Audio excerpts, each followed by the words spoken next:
Hey everybody, welcome back to the channel. Today's video, we're going to be taking a look at a few different stories.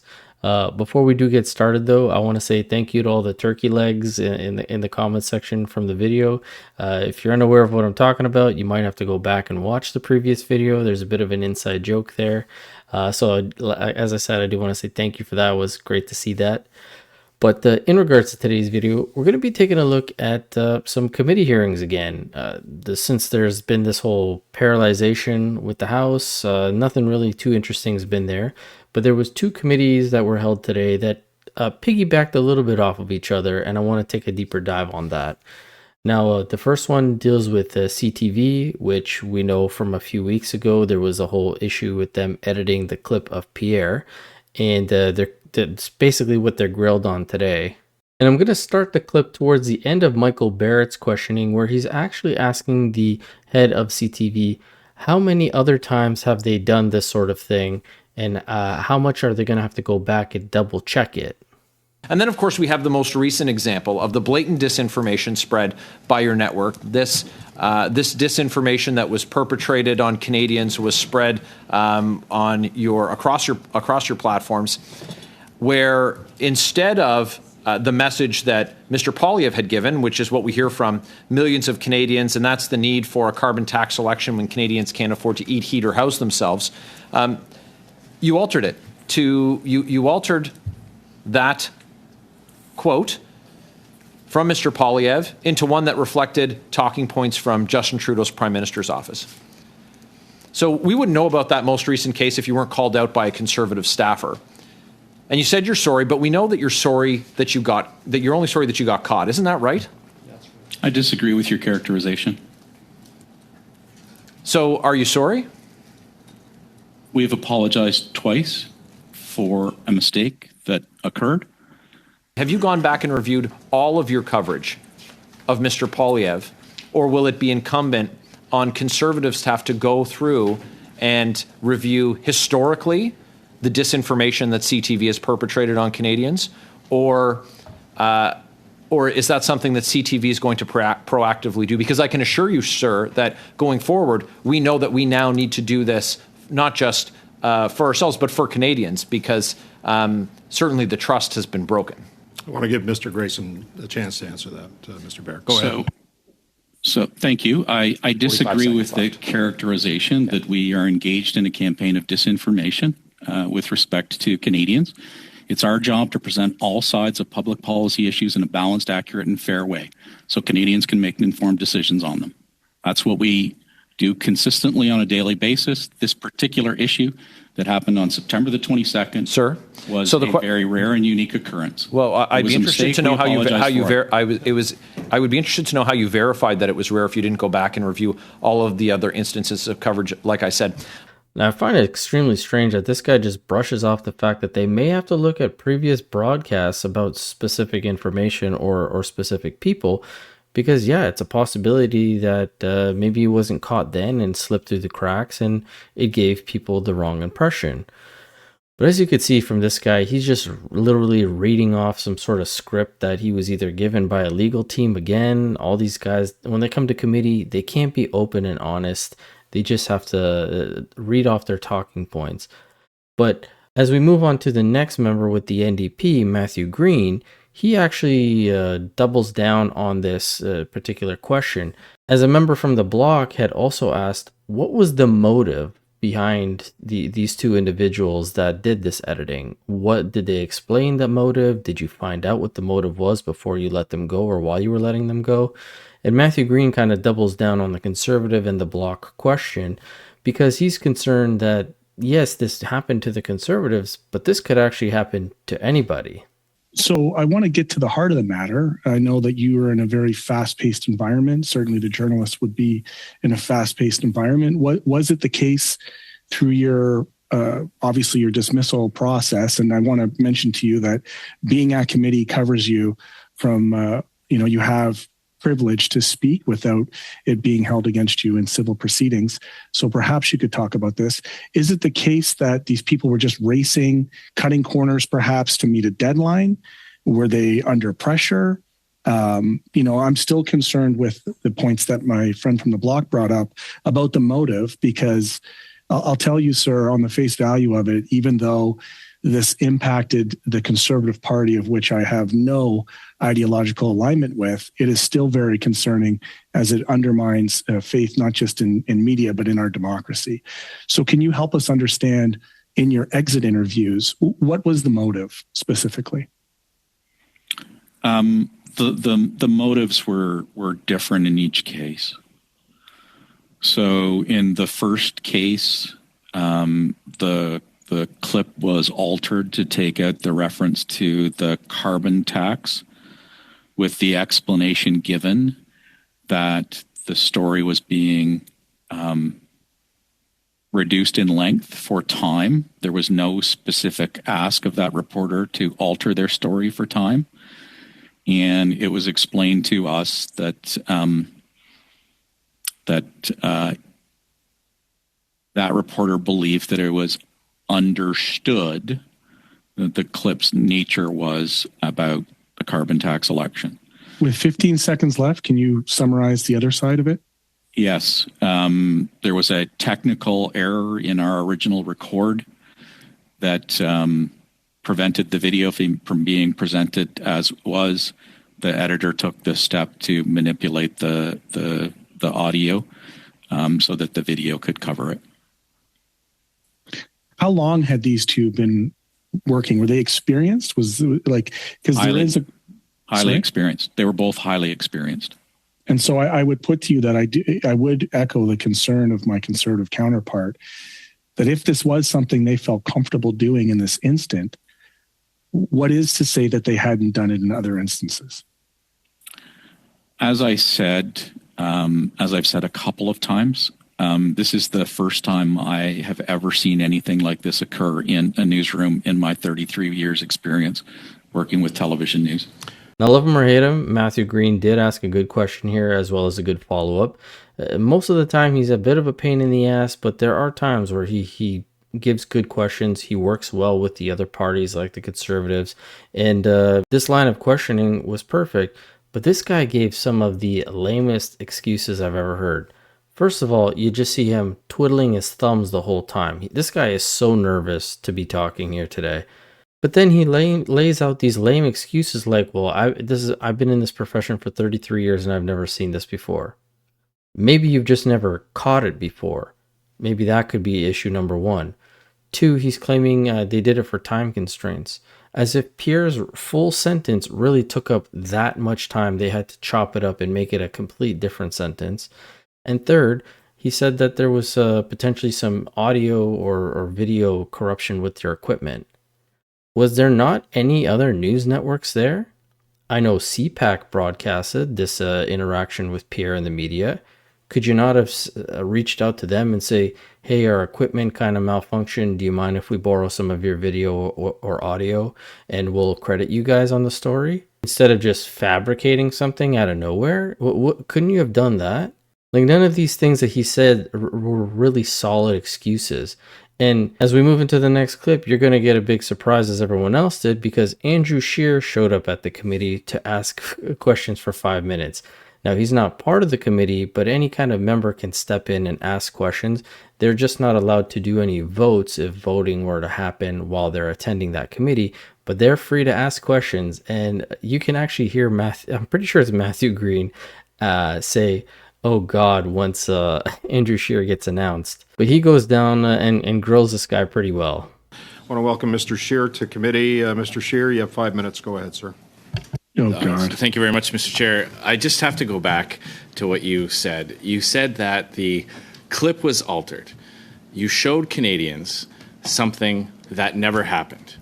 And you're telling me now that there was no intent to misinform Canadians, and that the reason for that altering of a clip was because it had to be cut down for time. So the words that were cut out were carbon tax election. Okay, now I just timed myself. That took about 1.2 seconds. So you're telling me that there was no intent to misinform Canadians and they had to cut this down for length, and that it would be understood that the quote from the Conservative leader was about a carbon tax election, even though you removed the words carbon tax election. Can you understand how we're having a very difficult time accepting that? So I want to be clear. What I indicated was that was the explanation offered by the individual involved. That was not my explanation as to what transpired. Do you accept that, or do you believe it was deliberately done to mislead Canadians? I do not believe that it was deliberately done, but okay, so there was a violation of our editorial standards. So these two individuals are no longer part of it. Do you accept the explanation that was given to you? We have made a decision that due to the violation of our editorial standards, that these individuals are no longer part of CTV News. So what do you believe the motive was? It is not for me to determine what the motive was. Okay. All right. CTV News is a division of Bell Canada, is that correct? It is. Bell Canada makes about $2.3 billion in profit based on 2023 numbers. Is that about correct? Would you agree with that? I'm not aware of how our company performs overall. I can confirm that that's true. I'm looking at it on your website. CTV News, does the CTV News division turn a profit for Bell Canada? No, it does not. We lose $40 million a year in news. Okay. Bell Canada makes a lot of money because it operates in a protected marketplace. Is that correct? Again, my responsibilities are for managing the operations of CTV News. I'm not an executive at Bell Canada. Okay, well, I can tell you that it does. It makes an awful lot of money off the backs of consumers because of government policies. In fact, I have here that Bell Canada in the last year lobbied this government over 50 times. That's more than 4 meetings with government officials a month. That's more FaceTime with senior government levels than some Liberal MPs get. And I would just like to point out that Bell would fear a government that was led by a party that believed in consumer-first types of policies and free market and pro-competition policies, and would benefit greatly from a party in power that continued the status quo, or even worse, providing taking away more avenues for consumer choice, which would allow Bell to continue to make that kind of profit margin. Now, before we watch the rest of Scheer grilling this guy, something I want to piggyback off of is what Scheer's talking about in terms of competition. Now, it might seem very obvious in regards to monopolies, but this is actually something that was brought up in the Finance Committee 2 days ago on Tuesday, and they had one of these financial experts. He's usually on these shows like CTV or CBC getting questioned. He's a old school guy. I think he's a professor of some sort, and he kind of lays it out how Canada has screwed itself over with all these protection laws that Andrew Scheer was mentioning. And in my last couple of minutes, I want to just get your take on the issue of the trend, the disturbing trend of the reduction in per capita GDP and productivity vis-a-vis the United States and the OECD, which you commented on earlier, because this is a trend that's not going in the right direction. It's going the wrong way. And I'm just wondering, if you were advising the government today, what suite of policies would you suggest they adopt to stem this very disturbing trend and reverse it? Number one, I think that productivity is the number one crisis facing Canada because it drives the wealth and the future prosperity for every Canadian. So it's not even though people's eyes glaze over when they hear it, it's not some tangential or second order issue. It trumps everything else. But to your question, and I was here, I think, in April or May with your committee, and I sat beside the commissioner of the Competition Bureau, and we were both completely in agreement that and this is in the research, I assure you, in massive amounts of research, is competition. Because when you have markets that are not protected, and we're famous for protecting a lot of markets, like telecom, won't let the Americans in, airlines, banking, and go on, and that protection is pernicious. and destructive and harmful to Canadians, because Schumpeter taught us this 75 years ago. Companies innovate because they have to, because of competition. If you have a nice, cozy, protected market provided by you, the parliamentarians, why should I innovate? Why should I invest in R&D? Why should I do any of that? Because I've got a nice, cozy, protected market. And so I said at that presentation, probably I offended some people here, many of you parliamentarians have created many of these problems by creating these protected markets like the telecom market and the dairy. And all we've done is hurt ourselves. We are causing harm to ourselves as individual Canadians. Yeah, Canadians are the ones getting hurt by this, and I'm glad that he called out the parliamentarians and said that they're basically to blame. Because who would have thought that giving a monopoly to a company or a brand would not result in that? These guys have no reason to be productive or innovate at all. They have no competition. They could just stay at the status quo. And if we look at what Bell Media owns, CTV right there, all these Bell affiliates, Virgin Mobile or Virgin Plus, Discovery, TSN, Boom, Crave, CP24, like this is just a small little fraction of what their tentacles reach into.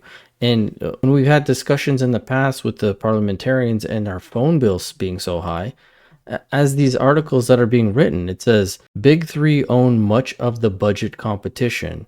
When it comes to the competitive landscape in Canada, most Canadians do have more than one option when choosing their wireless provider, and perhaps even a budget-friendly value brand. But Rogers, Bell, and TELUS actually own many of those value brands. And if you didn't know, whenever you try to go to Fido or Koodo or Virgin because they have lower prices, you're just still going to Rogers, to TELUS, or to Bell. And it doesn't just stop with communications or telecom companies. We can see that with multiple brands. These 12 companies together own majority of the brands, and you can see Coca-Cola, Nestle, Unilever, Procter & Gamble. Like, look at the products that they all own. So when you're looking at Coke and you see a Coca-Cola as whatever $5.99, but then you want to see Sprite is actually $3.99, you're still buying a Coke product. And most people might not care about that because they understand that Coke is making these fizzy drinks, but did you know that they make vitamin water? Did you know that they made Fairlife milk? Did you know that they had their hand in Minute Maid? Like, these are the competitions and the monopolies that a lot of these people have. And it does cause harm because you think that you're saving or that you're not participating in this corporate greed, as Jagmeet likes to say. But this is the system that we've all created as consumers, with now the added layer of protection from the government with these laws and these policies that they put, especially on the telecom companies, where they get drastically helped where need be. But I digress. Let's continue with Andrew Scheer, as his 5 minutes are almost up. Is CTV News's viewership increasing or decreasing year over year? Would the viewership this year be higher or lower than last year? There has been a consistent erosion in viewership in broadcast media in this country for a number of years. It's falling year over year. I wonder why, when you get caught putting things on the air that you then have to admit never actually happened. I can understand why viewership as well as trust would erode. I can give you a couple of specifics. Sorry, I only have about a minute left, so I just want to make understand one thing. Does CTV News have a diversity target? Our goal is to reflect Canada, and the current visible minority percentage in this country, according to the 2021 census, is 26%. Do you have a target for diversity of political viewpoints at CTV News? It's our job, as I said earlier, to present all sides of public policy issues in a balanced, accurate, and fair way. That doesn't answer the question. Do you have a specific policy to ensure that the editorial direction, the journalists, and the producers at CTV News reflect the Canadians' political spectrum? It's not the job of journalists to reflect the Canadian political spectrum. It's our job to present stories in an unbiased, balanced, accurate, and fair way. No, but you're telling me you have no way of determining whether or not the producers, the editors, and the journalists all have the same liberal bias. You have no way to determine that. Quick response, Mr. Gray, please. Our team do not have a liberal bias. Okay. Thank you, Mr. Scheer. Now that was absolutely priceless, just hearing the Conservatives chuckling there at the end as he gave that answer.